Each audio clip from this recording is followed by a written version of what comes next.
Buongiorno e ben ritrovati con il TG Flash di New Sicilia. Dopo la batosta di ieri che ha contato 6 vittime nell'incidente di Custonaci, anche la settima persona in prognosi riservata ha perso la vita nello scontro tra i due mezzi, un Alfa 156 e una Doblò.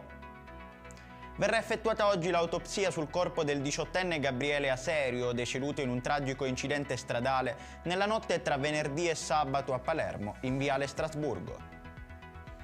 3 incendi hanno colpito la Sicilia nelle ultime ore, il primo vicino alla diga di Rosa Marina a Caccamo, il secondo nella chiesa di San Gaetano a Portopalo, mentre il terzo a Lipari, nelle Olie.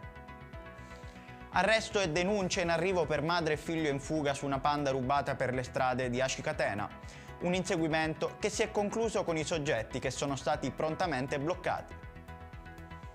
Annullato il concerto del maestro Ferro al Teatro Massimo di Palermo, il sindaco Roberto Lagalla ha definito il fatto grave, soprattutto alla luce della logica sindacale che ha portato allo sciopero.